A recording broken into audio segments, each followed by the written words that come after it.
അസ്സലാമു അലൈക്കും വറഹ്മത്തുള്ളാഹി. പ്രിയമുള്ളവരെ, നിങ്ങളിപ്പോൾ കാണുന്ന ഈ ഫോട്ടോ ഈ അടുത്ത കാലത്ത് മരണപ്പെട്ടു പോയ മസൂദ് സഖാഫി എന്ന മുസ്ലിയാരുടെ ഖബറാണ്. ആ ഖബർ അലങ്കരിച്ചിരിക്കുന്നത് ആണ് നമ്മൾ കാണുന്നത്. ഖബറിന് ചെറിയൊരു തറയൊക്കെ കെട്ടിയിട്ടുണ്ട്, എന്തായാലും വലിയ ഉയരമൊന്നുമില്ല. അതിനുശേഷം ഒരു ചെറിയ പന്തൽ പോലെ 4 തൂണൊക്കെ ഇട്ടിട്ട് അതിന് മുകളിൽ പൂ കൊണ്ട് അലങ്കരിച്ച് പിന്നെ ലൈറ്റ് അറേഞ്ച്മെൻ്റൊക്കെ നടത്തിയ ഒരു ഖബറാണ് നമ്മൾ കാണുന്നത്. ഇതിൻ്റെ ഇസ്ലാമിക വശമോ വിധിയോ ഒന്നും ഇവിടെ പറയുന്നില്ല. എന്നാൽ ഇനി നമുക്ക് കാണാനുള്ളത് മറ്റൊരു ഖബറാണ്. ഒരു സഹോദരൻ കാണിച്ചു തരുന്ന ചില കാര്യങ്ങളാണ്, നമുക്കൊന്ന് കണ്ടു നോക്കാം.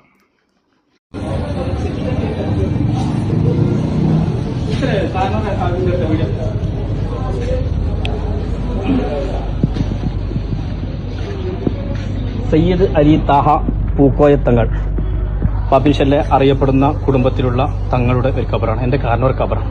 ഈ ഖബറിൻ്റെ മേലെയാണ് നിങ്ങൾ കാണുന്നില്ലേ കട്ടിലും തുണിയും ഷർട്ടും വേസ്റ്റും ഇവരുടെ സാധനങ്ങളും എല്ലാം ഇതിൻ്റെ മേലെയാണ്. തൊട്ടടുത്ത് കിടക്കുന്നത് എനിക്ക് ഏറ്റവും പ്രിയപ്പെട്ട എൻ്റെ സ്നേഹിതൻ വഹാബിൻ്റെ അബ്ദുൽ ഖാദറിൻ്റെ ഉപ്പ ഇബ്രാഹിം കുട്ടിക്കാൻ്റെ ഖബർ. ഈ ഖബറിൻ്റെ മേലെയാണ് ഇവർ കച്ചവടം ചെയ്യുന്നത്. ഇത് എന്ത് ഇസ്ലാം, എവിടുത്തെ ഇസ്ലാം? ഇത് എന്ത് ഇസ്ലാം, എവിടത്തെ ഇസ്ലാം എന്ന് ചോദിക്കുന്നത് ഒരു തങ്ങളാണ്.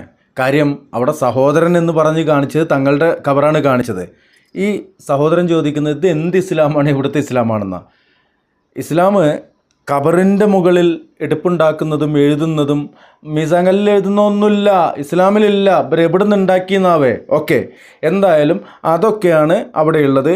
അതിനുശേഷം പിന്നീട് ഉറൂസ്, പെട്ടിവരവ്, നേർച്ച, അതിൻ്റെ ഭാഗമായിട്ട് ഈ സ്ഥലം കൊടുക്കുമ്പോൾ നേർച്ച കമ്മിറ്റിക്ക് നല്ലൊരു എമൗണ്ട് കിട്ടും. അപ്പോൾ ഏറ്റവും നല്ല ഖബറിൻ്റെ അടുത്താവുമ്പോൾ കൂടുതൽ എമൗണ്ട് കിട്ടും തോന്നുന്നു. എന്തായാലും സഹോദരൻ കുറച്ചും കൂടി പറയുന്നുണ്ട്. നീണ്ട വീഡിയോ ആണ്, കുറച്ചും കൂടി നമുക്ക് കാണാം. നമ്മളിന്ന് കണ്ണൂർ പാപ്പിൻശ്ശേരി ഉമ്മാമിന്റെ ഖബർ സിയാറത്ത് ചെയ്യാൻ വേണ്ടി വന്ന സമയത്ത് കണ്ടൊരു കാഴ്ചയാണ്. ഖബർസ്ഥാന്റെ മേലിൽ കൂടിയാണ് ഇവിടെ ചന്ത കെട്ടിയേക്കുന്നത്. മൊത്തം ഇവിടെ പാപ്പിൻശ്ശേരി കാട്ടപ്പള്ളിയിൽ മയ്യത്ത് കിടക്കുന്ന സ്ഥലമാണ്. മയ്യത്ത് ഒരു മനുഷ്യൻ ഔലിയായാലും സാധാരണക്കാരനായാലും തങ്ങളായാലും മൊയിലാരായാലും ആരായാലും അയാളുടെ റൂഹ് പോയി കഴിഞ്ഞാൽ ആ റൂഹ് അള്ളാഹുവിലേക്ക് എത്തിക്കും. അവിടെയാണ് ഞാൻ നേരത്തെ കാണിച്ച ഖബറിൻ്റെ മാറ്റം. ഒരു മുസ്ലിയാരാണ് മരിക്കുന്നതെങ്കിൽ, അല്ലെങ്കിൽ ഒരു മാനസിക രോഗിയാണ് മരിക്കുന്നതെങ്കിൽ, കുളിക്കും തിരുമ്പൊന്നും ചെയ്യാതെ നഖം വെട്ടും മുടിവെട്ടും മറ്റുള്ള വൃത്തിയും വെടുപ്പൊന്നും ഇല്ലാത്ത ഒരാളാണ് മരിക്കുന്നതെങ്കിൽ അതെടുത്തിട്ട് വളരെ സേഫായിട്ട് സേഫ് സോണിൽ വെക്കും. അതല്ല ഒരു മുസ്ലിയാരാണ് മരിക്കുന്നതെങ്കിൽ, ഇപ്പോഴത്തെ കാലത്ത് കാര്യപ്പെട്ട കുറച്ച് വേദികളിൽ പ്രഭാഷണമൊക്കെ നടത്തുന്ന മുസ്ലിയാക്കന്മാരാണെങ്കിൽ അപ്പോൾ ഒരു ചെറിയൊരു തറയൊക്കെ കെട്ടിയിട്ട് അവിടെ കുറച്ച് ലൈറ്റ് അറേഞ്ച്മെൻറ്റ് അതാണ് കാണിച്ച്. എന്നാൽ ഈ സഹോദരൻ പറയുന്നത് മറ്റൊന്നാണ്. കേൾക്കാം നമുക്ക്. അതിനുശേഷം മയ്യത്ത് ഖബറടക്കി കഴിഞ്ഞാൽ ഖബർസ്ഥാനിൽ എന്ത് ചെയ്യണം എന്ന് വളരെ വിശദമായിട്ട് ഇസ്ലാം പഠിപ്പിച്ചിട്ടുണ്ട്. സുന്നി പണ്ഡിതന്മാർ പഠിക്കുന്ന കിതാബുകളിൽ വളരെ വിശദമായിട്ട് പറഞ്ഞ ഓരോ വാക്കുകളും ശ്രദ്ധിച്ചാൽ ഖബറിൻ്റെ മേൽ സിമൻറ്റ് കെട്ടാൻ പാടില്ല, സിമൻറ്റ് കൂന കെട്ടാൻ പാടില്ല, ബിൽഡിംഗ് എടുക്കാൻ പാടില്ല, പള്ളി പണിയാൻ പാടില്ല, മക്കാമ പണിയാൻ പാടില്ല. കഴിഞ്ഞ ദിവസം പാണക്കാട്ടുള്ള ഒരു തങ്ങൾ വന്നിട്ടാണ് ഖബർസ്ഥാൻ ഉദ്ഘാടനം ചെയ്യുന്നത്. റസൂലുള്ളാഹി സ്വല്ലല്ലാഹു തങ്ങളുടെയോ സഹാബാക്കളുടെയോ താബീങ്ങളുടെ ചരിത്രം പരിശോധിച്ച് നോക്കിയാൽ ഒരു ഖബർ പോലും ഉദ്ഘാടനം ചെയ്യുന്ന രംഗം ഇസ്ലാമിൻ്റെ ചരിത്രത്തിലോ കിതാബിലോ നിങ്ങൾ കാണിക്കാൻ പറ്റുമെങ്കിൽ എന്നോട് നേരിട്ട് നിങ്ങൾ എനിക്കൊന്ന് പഠിപ്പിച്ചു തരാം. എനിക്കും അദ്ദേഹത്തിന് പഠിപ്പിച്ചു കൊടുക്കുമ്പോൾ എന്നെയും കൂടി വിളിക്കൊണ്ട് എവിടെയാണെങ്കിലും ഞാൻ വരാം. അത് ഖബർസ്ഥാൻ ഉദ്ഘാടനം. ഈ ഉദ്ഘാടന തൊഴിലാളികൾക്ക് ഉദ്ഘാടന പണി ഉണ്ടാക്കാൻ വേണ്ടിയിട്ട് എന്ത് പൊട്ടത്തരം പൊട്ടപ്പോയത്തൊക്കെയാണ് ഈ ചെങ്ങായിമാർ ഈ കൗമ ചെയ്തുണ്ടാക്കുന്നത്. ഖബർസ്ഥാൻ ഉദ്ഘാടനം ഒരാളെ തല്ലിക്കൊന്നിട്ട് കുഴിച്ചിട്ടിട്ടാണോ നിങ്ങൾ ഇനി ഖബർസ്ഥാൻ ഉദ്ഘാടനം നിർവഹിക്കുക? ഇതുപോലൊരു ആന്തം ബുദ്ധി ഇല്ലാത്തൊരു കൗമായി പോയല്ലോ. അള്ളാഹുവേ പുറത്തു കൊടുക്കണേ. ഇത് ശിർക്കാണ്. കാരണം ഇവിടെയൊക്കെ നടക്കുന്ന ചില സംഭവങ്ങൾ, മൂന്നുവറ്റുമ്മ എന്ന് പറയുന്ന ഒരു സഹോദരി ഇവിടെ മരിച്ചിട്ടുണ്ട്. അവരുടെ ദർജ എന്താണെന്ന് നമുക്ക് ആർക്കും അറിയില്ല. അത് അള്ളാഹുമായിട്ടാണ്. കാരണം അവസാനം ഒരു മനുഷ്യൻ മരിക്കുമ്പോൾ ഈമാനോട് കൂടി മരിച്ചതാണോ, കലിമജിൽ മരിച്ചതാണോ, ഷഹാദിൽ മരിച്ചതാണോ, അല്ല വേറെന്തെങ്കിലും അവസ്ഥയിൽ മരിച്ചത് നമുക്ക് ആർക്കും അറിയില്ല. പക്ഷേ നമ്മൾക്ക് ദുആ ചെയ്യാം, അവർക്ക് മഗ്ഫിറത്തിന് വേണ്ടി ദുആ ചെയ്യാം. അവിടെ പാപങ്ങൾ എങ്ങനെ മരിച്ചാലും വേണ്ടില്ല, മയ്യത്ത് കിട്ടിയാൽ മതി. ഓലിക്ക് ഇനി പേരിട്ടിക്കണ എന്താണ്? മൂന്നുവറ്റുമ്മാന്ന്. ആ മയ്യത്തിൻ്റെ പേരറിയാത്തത് കൊണ്ടല്ലേ ഇജാതി പേരിട്ടിക്കണ സഹോദരന്മാരെ. നിങ്ങൾ മനസ്സിലാക്കുക. 3 പെറ്റുമ്മ 12 പെറ്റുമ്മാരെ കണ്ട് ചെങ്ങായിമാരെ ഇവിടെ നിങ്ങൾ അങ്ങനത്തെ താത്താരെയൊക്കെ മരിച്ച് ഞങ്ങൾ കൊണ്ടുപോയിട്ട് ജാറം പൊക്കുമല്ലോ ഇപ്പോൾ ഈ കണക്കിനാണെന്നുണ്ടെങ്കിൽ കാക്കു പറയും. പാപങ്ങൾ പുറത്തു കൊടുക്കാൻ, അവിടെ ഖബർ വിശാലമാകാൻ, അവിടെ തെറ്റുകുറ്റങ്ങൾ പുറത്തു കൊടുക്കാൻ വേണ്ടി നമുക്ക് ദുആ ചെയ്യാം. നമ്മൾ നാളെ മരിച്ചു പോകും എന്നുള്ള അവസ്ഥ ഉണ്ടാക്കാൻ വേണ്ടിയിട്ടാണ് ഖബർ സിയാറത്ത് സുന്നത്താക്കുന്നത്. ഞാൻ ഇന്ന് എൻ്റെ ഉമ്മാൻ്റെ ഖബറിൻ്റെ അടുത്ത് വന്നിരിക്കുകയാണ്. എൻ്റെ ഉമ്മാൻ്റെ ഖബർ സിയാറത്ത് ചെയ്യാൻ വേണ്ടിയിട്ട് ഇന്നിപ്പോൾ 2.5 മണിക്കൂറാണ് ഞാൻ ഇന്നിപ്പം റോഡിൽ ബ്ലോക്കായിട്ട് ഇപ്പോൾ ഈ 12:30 മണിക്ക് 12:45 ഞാനിപ്പോൾ ഈ വീഡിയോ ചെയ്യുന്നത്. നിങ്ങൾ ഈ ശ്രദ്ധിക്കേണ്ടത് ഇവിടെ ഗാനമേളയാണ്. ഈ ഖബർസ്ഥാന് ചുറ്റുഭാഗവും ഗാനമേള, പാട്ടും മ്യൂസിക്കും. എന്താണ് ഖബർസ്ഥാനിൽ വരുമ്പോൾ എന്താണ് ചെല്ലാൻ പഠിപ്പിച്ചത്? അസ്സലാമു അലൈക്കും, അല്ലെങ്കിൽ നമ്മൾ നാളെ അസ്സലാമു അലൈക്കും ദാറഖൗമുൽ മുഅ്മിനീൻ നമ്മൾ നാളെ മരിച്ചു പോയി ഇവിടെ കിടക്കേണ്ടവരാണെന്നുള്ള ഓർമ്മ ഉണ്ടാക്കാൻ വേണ്ടിയിട്ടാണ് ഖബർ സിയാറത്ത് സുന്നത്താക്കി. പക്ഷെ ഇവിടെ ഗാനമേളയാണ്, പാട്ടാണ്. ഇപ്പം നമ്മുടെ ഉമ്മാനെ ഖബർ സിയാറത്ത് ചെയ്യുന്നത് ഇവിടെ കുറേ സ്ത്രീകളും ആണുങ്ങളൊക്കെ ഇരുന്നിട്ട് പരസ്പരം അങ്ങോട്ടും ഇങ്ങോട്ടും കൂളിംഗ് ഗ്ലാസ് ഇട്ട് കൊടുത്തിട്ട് ഈ 12:30 ഏത് ഇസ്ലാം? ഒരു മിനിറ്റ്. അവിടെ സഹോദരനോട് ഒരു കാര്യം പറയാനുള്ളത്, സഹോദരൻ കാണുമോ എന്നൊന്നും അറിയില്ല.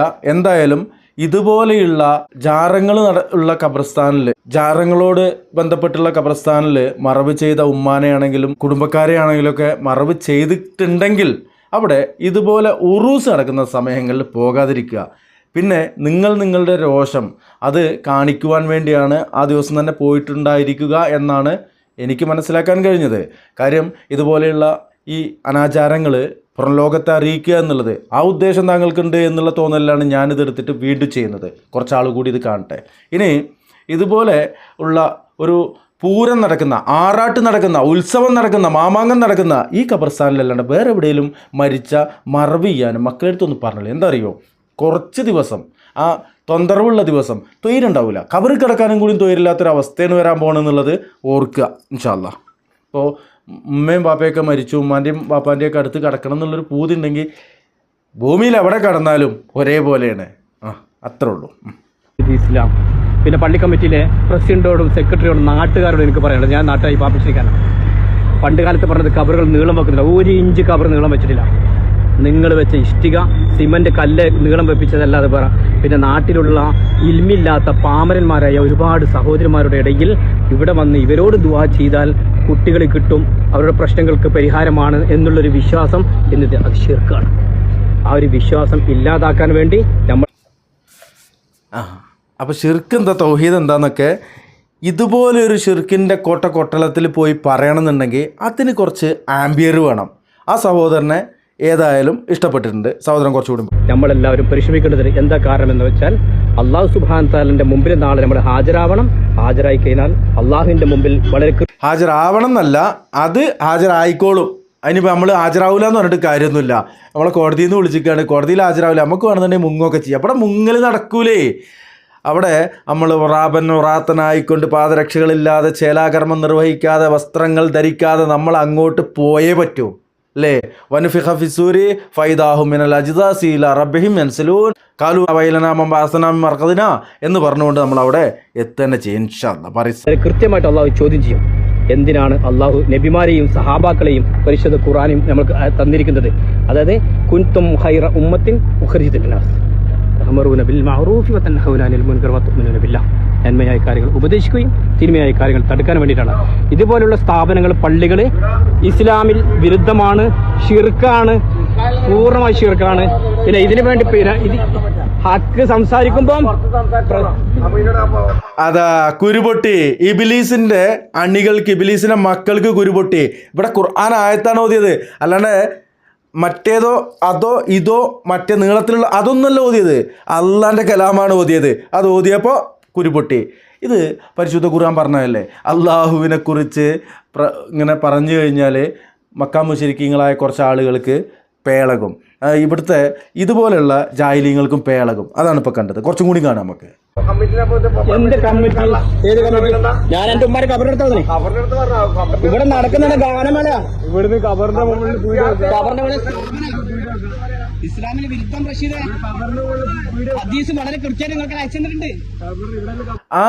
ഇപ്പോഴാണ് കാര്യങ്ങൾ ഒന്നുകൂടി അദ്ദേഹം പറഞ്ഞത്. ഞങ്ങൾക്ക് ഹദീസ് അയച്ചു തന്നാണ്. അപ്പോൾ ഹദീസൊക്കെ അയച്ചു കൊടുത്തിട്ട് പള്ളി കമ്മിറ്റിക്കും നീർച്ച കമ്മിറ്റിക്കും ഒന്നും ചെയ്യാൻ പറ്റാത്തൊരു അവസ്ഥയിലാണ് മൂപ്പര് പോയി പറഞ്ഞുകൊണ്ടിരിക്കുന്നത്. ഉമ്മാൻ്റെ ഖബറിൻ്റെ അടുത്തേക്കാണ് ഞാൻ വന്നിട്ടുള്ളതെന്ന് പറഞ്ഞു കഴിഞ്ഞാൽ ആർക്കെങ്കിലും വരാൻ പറ്റൂല എന്ന് പറയാൻ പറ്റുമോ? ഇല്ല.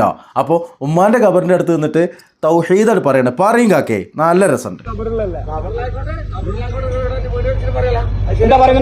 ഖബറിന്റെ മേലുള്ള സാധനം വെച്ചേക്കുന്നേ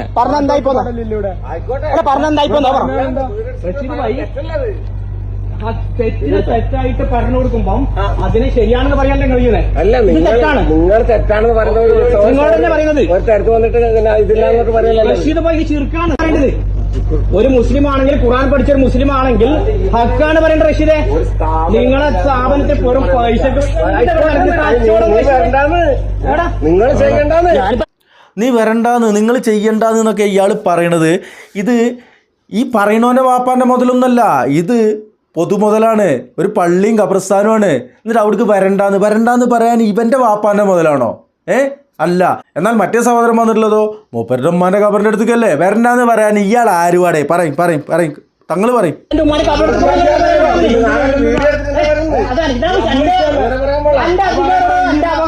മുസ്ലിം എന്ന ഉമ്മത്തിന്റെ അവകാശം ഹക്കിനെ പറയാൻ വേണ്ടി ഒരുത്തിനും പഠിക്കരുത്.